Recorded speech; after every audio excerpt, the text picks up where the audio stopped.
حامدا ومصليا أما بعد فقد قال الله تبارك وتعالى في القرآن المجيد والفرقان الحميد يا أيها الناس كلوا مما في الأرض حلالا طيبا صدق اللہ مولانا العظیم۔ آج کا ہمارا عنوان رزق حلال کی فضیلت اور برکات۔ اللہ رب العزت نے قرآن پاک میں ارشاد فرمایا، اے لوگو حلال طیب رزق کھاؤ۔ جب کوئی شخص اپنی زندگی کا مشن حلال رزق بنا لیتا ہے تو اللہ رب العزت اس بندے کی زندگی میں برکتیں عطا فرماتا ہے، اور جب کوئی شخص حلال سے دوری اختیار کرتا ہے تو اس کی زندگی جگہ جگہ لمحہ بلمحہ تنگیوں میں گرتی چلی جاتی ہے، اور یہ ہو اس لیے رہا ہوتا ہے چونکہ وہ شخص اپنے پیٹ کو اس لقمے سے پار رہا ہوتا ہے جو لقمہ ہی حرام کا ہے۔ جب حرام کا لقمہ پیٹ میں جائے گا تو انسان کے وجود کو تقویت ملتی ہے، تو وہ صرف اور صرف رزق کے ساتھ ملتی ہے۔ تو جب تقویت کا ساما ہی حرام کا ہوگا تو پھر انسان کی زندگی میں اس سے ہونے والے افعال کا صدور وہ بھی انہی راہوں کا راہی ہوگا۔ تو اس لیے لازم ہے کہ بندہ اپنی زندگی اس انداز میں گزارے کہ وہ بندہ رزق حلال کھانے والا ہو۔ بلکہ حضور نبی مکرم صلی اللہ علیہ وسلم کا فرمان علی شان، طلب الحلال جہاد،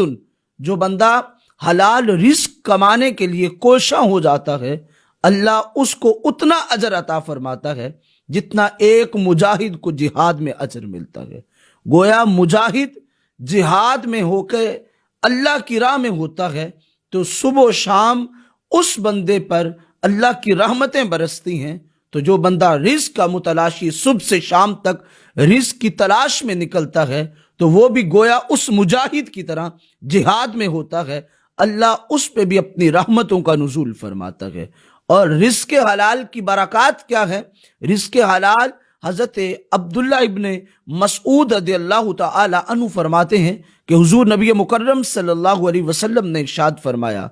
کہ اللہ رب العزت خود پاک ہے اور پاکیزہ رزق کو پسند فرماتا ہے۔ تو جو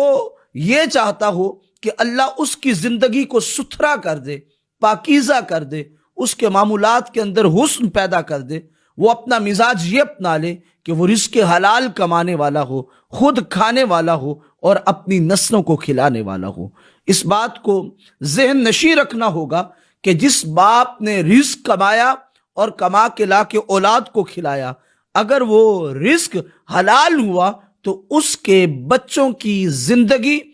ایک حسن رکھتی ہوگی، اور اس کے بچے اپنے والدین کے فرما بردار ہوں گے، ان کی زندگی کے معمولات حسین سے حسین ہوتے چلے جائیں گے، کیونکہ رزق حلال کی برکات بڑی ہیں۔ اور اگر حرام ہوا تو پھر حرام کی اسی طرح نحوستیں اس کی اولاد کے سینوں میں پیوست کریں گی، اور پھر اس سے اسی قسم کے افعال کا صدور ہوگا۔ تو اگر چاہتے ہیں کہ گھر کا ماحول بہترین بن جائے، زوجہ فرما برداری میں آ جائے، اولاد تابع داری میں آ جائے، اور گھر کے اندر ایک اسلامی ماحول قائم ہو، تو سب سے پہلی بنیاد ایک گھر کا ذمہ دار فرد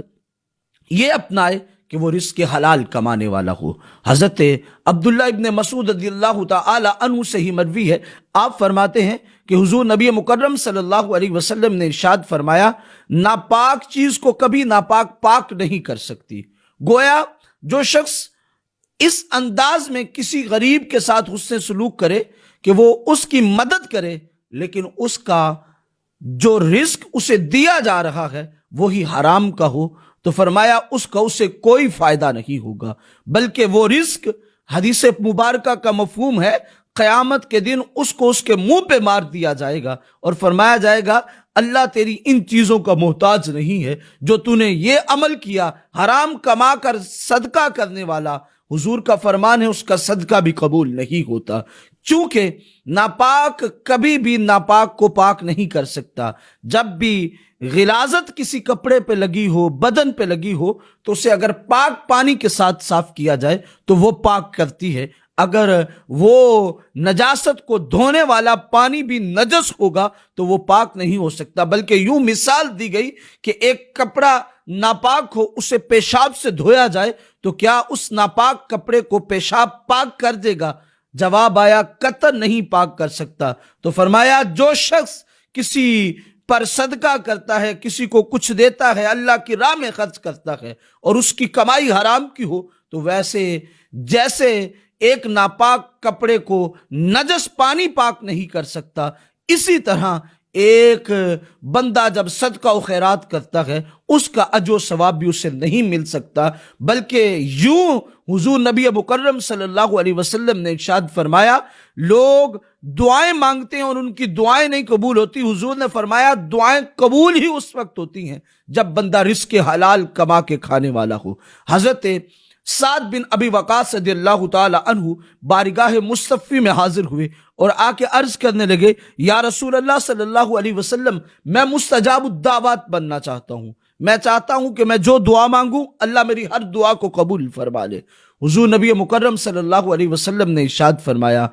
کہ اے سعد، زندگی میں کبھی حرام کا لقمہ اس پیٹ میں نہ ڈالنا، پھر جو تم دعا مانگتے چلے جاؤ گے اللہ تمہاری ہر دعا کو قبول فرمائے گا۔ یعنی حضور نے اپنے صحابہ کی تربیت اس انداز میں کی اور رہتی دنیا تک کے لوگوں کو پیغام اس انداز میں دیا کہ لوگوں، صحابہ کا سوال کرنا وہ تو الامان والحفیظ حرام کے قریب تک نہ جاتے تھے، لیکن سوال کرنا کا مقصد کیا تھا؟ تعلیم امت تھی، ہم تک پیغام پہنچانا تھا کہ لوگوں اگر تم اپنی زندگی میں یہ چاہتے ہو کہ اللہ رب العزت تمہاری زندگی میں یہ کیفیت پیدا کر دے کہ جو تم دعا مانگو اللہ ہر دعا کو قبول کر لے، تو پھر اس کے لیے لازم یہ ہے اپنی زندگی کا مشن یہ بنا لو حرام کے قریب نہیں جانا۔ جب بندہ حرام کماتا ہے اس کی نحوست کتنی ہوتی ہے۔ حضرت عبداللہ ابن عمر رضی اللہ تعالی عنہ کی مرویات میں سے ہے، آپ فرماتے ہیں کہ ایک شخص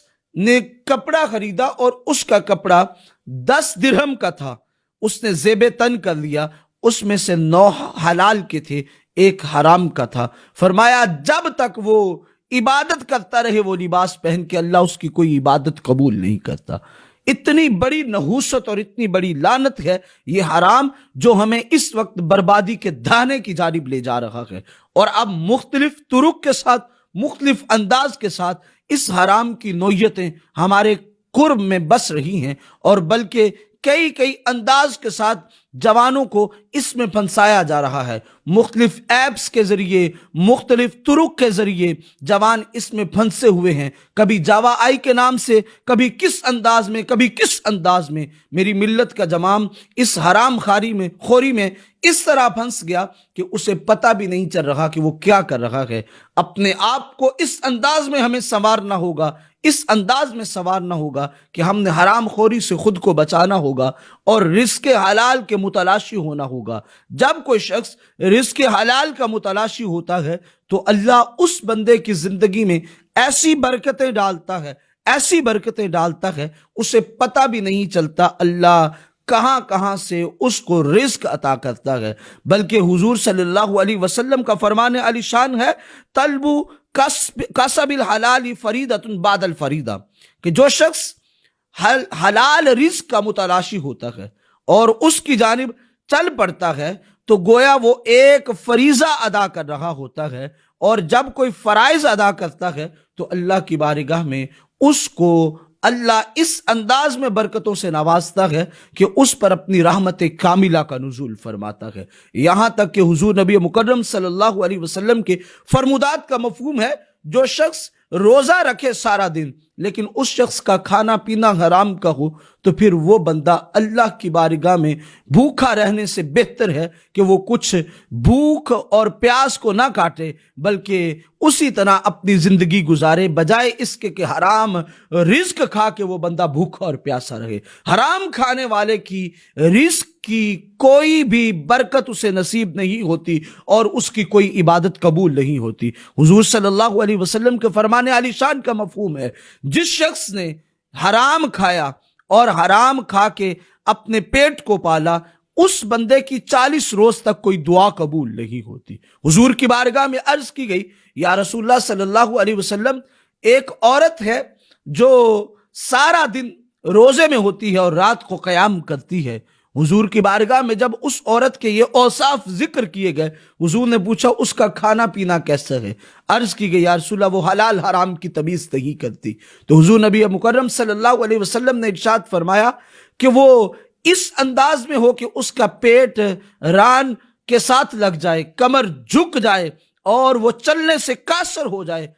اتنی عبادت میں محو رہ کے زندگی گزارے، رات عبادت کرے، دن کو روزہ رکھے اور اس کا پیٹ اس کے رانوں کے ساتھ لگا ہوا ہو، اللہ کی بارگاہ میں اس عورت کی کوئی قبولیت نہیں ہے۔ قبولیت کے لیے پہلی شرط یہ ہے، جس سے انسان کے وجود کو تقویت ملتی ہے، وہ رزق حلال کا ہو۔ اگر حلال کا رزق ہوگا تو اس کی برکات ہوں گی، اور اگر حرام ہوا تو اس سے انسان برباد ہوتا ہوا نظر آئے گا۔ حضرت ابو ہریرہ رضی اللہ تعالی عنہ فرماتے ہیں کہ حضور نبی مکرم صلی اللہ علیہ وسلم نے ارشاد فرمایا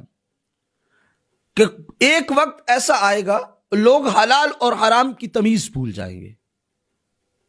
یعنی لوگ یہ کہیں گے کہ رزق آنا چاہیے، مال آنا چاہیے، وہ یہ بھول جائیں گے کہ حلال ذریعے سے ہے یا حرام ذریعے سے۔ اب یہ وقت ایسا ہے جس دور سے ہم گزر رہے ہیں کہ حلال و حرام کی تمیز لوگ بھول گئے ہیں۔ وہ لوگ یہ کہتے ہیں کہ بس مال آنا چاہیے۔ یہاں پہ رک کے ایک بات بڑی سمجھنے والی ہے، وہ یہ ہے کہ ایک بیٹا کما کے لاتا ہے، لا کے ابا کے یا اماں کے ہتھیلی پہ رقم رکھتا ہے، تو کتنے ماں باپ ہیں جو ان سے سوال کرتے ہیں، بیٹا ان میں سے حلال کتنے ہیں اور حرام کتنے ہیں؟ افسوس، اولادیں تو جس کام میں لگی سو لگی ہیں، ماں باپ بھی اس جانب توجہ نہیں کر رہے، اور پھر یہی والدین جب بڑھاپے کی کیفیتوں سے گزرتے ہیں تو پھر یہی اولاد ان ماں باپ کے سامنے جب سینہ سپر ہو کے ان کی مخالفت میں اترتی ہے تو پھر یہ لوگ پریشان در بدر ٹھوکریں کھاتے پھرتے ہوتے ہیں کہ اب کریں تو کیا کریں۔ اپنی اولادوں کو حلال کما کے کھلائیے اور انہیں تلقین کیجئے کہ وہ اولاد رزق حلال کمائے، رزق حلال کھائے۔ جب وہ ایسا کریں گے تو اس کی وجہ سے ان کے رزق میں بھی برکت ہوگی، اور جب وہ بڑھاپے میں جائیں گے تو یہی اولاد ان کی فرما برداری کرنے والی ہوگی۔ اور اگر یہ مزاج نہ اپنایا تو پھر اس کا ثمر یہ ملے گا، جب بڑھاپے میں ہوگے تو پھر یہی اولاد ان ماں باپ کی قدر نہیں کرے گی، یہی اولاد پھر ان ماں باپ کے لیے ذلت و رسوائی کے اسباب پیدا کر دے گی۔ اپنی زندگی کا میں نے اور آپ نے مشن بنانا ہے کہ ہم نے حرام سے بچنا ہے اور حلال رزق کی جانب بڑھنا ہے۔ ایک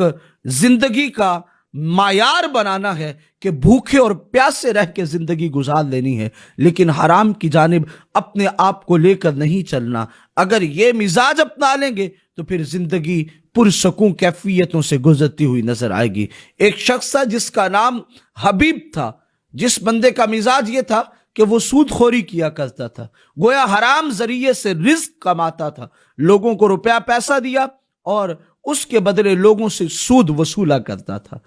ایک دن وہ اپنے گھر گیا تو اس کی زوجہ نے اس سے کہا، آج کھانے کے لیے کچھ نہیں، جاؤ کہیں سے کچھ لے کے آؤ۔ وہ اپنے گھر سے باہر نکلا، جب گلی میں آیا تو دیکھا بچے کھیلتے ہوئے نظر آئے۔ ان کھیلتے ہوئے بچوں سے مخاطب ہوا اور مخاطب ہو کے ان کے قریب سے گزرا اور